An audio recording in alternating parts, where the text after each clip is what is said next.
Hard Road to Victory, the Chatham All-Stars story.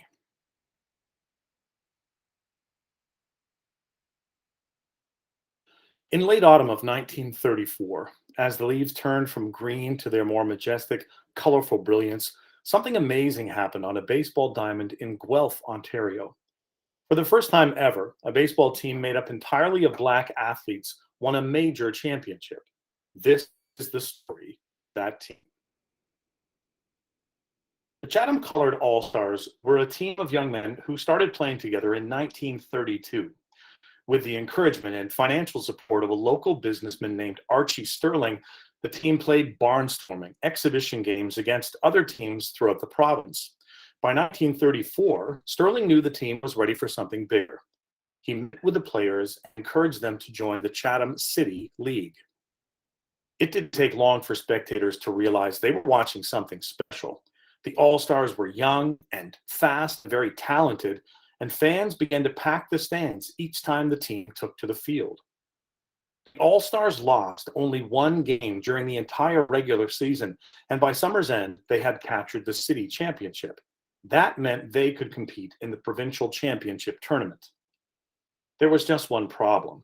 Archie Sterling knew that if the team kept the word colored in their name, they might not be given a chance to compete. You see, black players had been banned from playing in other leagues before, and Sterling worried that a similar ban might be used to stop the team from playing for the provincial title. The team agreed to enter the tournament simply as the Chatham All-Stars. The city of Chatham had long been a destination for people fleeing north from the United States to escape slavery. At one point in the late 1800s, a third of Chatham's population were descended from former slaves. Residents respected each other and shared many common bonds, and the All-Stars were seen as the city's team. While the players were respected and revered in Chatham, that wasn't the case in other communities. Often the All-Stars were heckled by fans in the ballparks. Racist drawings and slogans lined the sidewalks leading to the parks. Umpires didn't always make fair decisions. The All-Stars knew that they would need to stay calm, ignore the taunts and jeers, and play their best baseball when they entered the tournament. The All-Stars tore through the tournament, winning each series in Sarnia and Welland and Milton, and the final test was set to be a best 2 out of 3 series against the Spencer Foundry Rangers, a team representing the town of Penetanguishene, a team that would prove to be very tough to beat. The Foundrymen, as they were called, were led by an amazing young pitcher named Phil "Babe" Marshallton. Phil would go on to have a long career in the major leagues, pitching 185 games for the Philadelphia Athletics and the Boston Red Sox. The provincial championship series began on a beautiful October day at Beck's Field in Penetanguishene. The All-Stars had made the long journey up from Chatham. Town officials in Penetanguishene declared a half-day holiday for everyone to allow as many fans as possible the chance to watch the game. And over 3,000 fans showed up.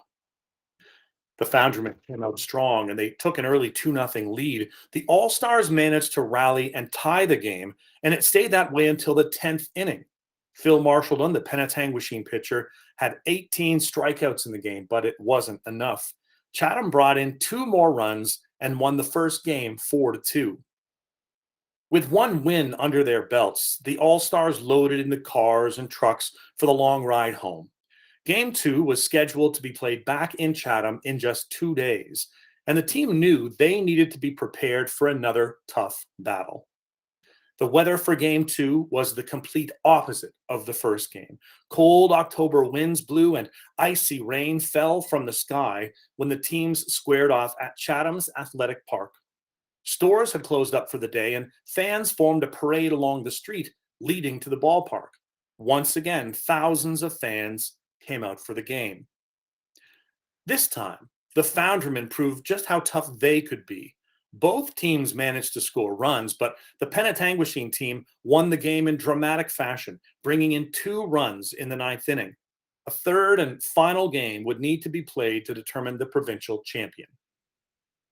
League officials decided to hold the final game At Exhibition Park in Guelph, it was the perfect spot for the game. Sitting in equal distance between Chatham and Penetanguishene, fans from both communities came to cheer on their teams. Phil Marshallton took to the mound for the Foundrymen, while the Chatham team called on the ace of the All-Stars, Earl Flat Chase, to pitch for them. The third game proved to be a defensive battle for both teams. At the end of 10 innings, the score was tied 2-2. But then, in the top half of the 11th inning, Chatham managed to bring home a runner to take a 3-2 lead. The All-Stars could almost taste the championship. When the Foundrymen next had their chance to bat, the first player struck out, leaving Chatham just 2 outs away from championship glory. Then, something strange happened.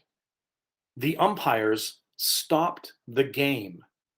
They told both teams that there wasn't enough daylight left to finish the game.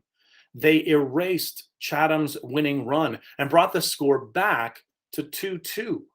The entire All-Star squad was furious. They stormed the field and began yelling at the umpires. There was still enough light left for a few more innings. They couldn't believe that such a decision could be made.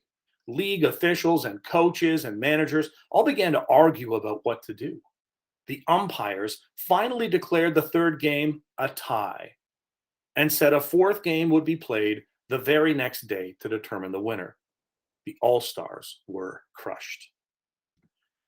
The team had faced so much adversity just to get to the championship. Now that they were here, they knew they wouldn't have to just beat the Foundrymen. They would have to overcome the poor officiating as well.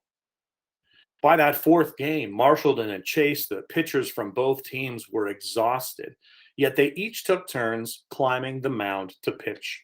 This time, the All-Stars left no doubt in anyone's mind. They played their hearts out, and in the end, the scoreboard told the story. Chatham won the game 13-7. The All-Stars had done it. They had faced challenges in the stands, on the diamonds, and even from some of the officials. They proved to everyone that they deserved the right to be called provincial champions. Late that night, still basking in the glory of their amazing win, the team returned to Chatham. As a caravan of cars made its way to City Hall, hundreds of fans welcomed the team home. 2 weeks later, the Ontario Championship medals were delivered to Chatham and presented to the All-Stars. Many years later, the Chatham All-Stars were honored by the Toronto Blue Jays. In 2001, the Jays wore replica All-Star uniforms for a game at Shea Stadium in New York City. A year later, the last 2 surviving members of the team, Don Tabron and Sagasta Harding, walked proudly out onto the field at Toronto's Skydome to throw out the first pitch at a Blue Jays home game. Once again, the Jays were dressed in All-Stars uniforms. By many accounts, a number of the 1934 All-Stars might have had the chance to play in the major leagues, if not for the color barrier. No one will ever know for sure. We do know, however, these amazing athletes deserve their rightful place in Canadian baseball history.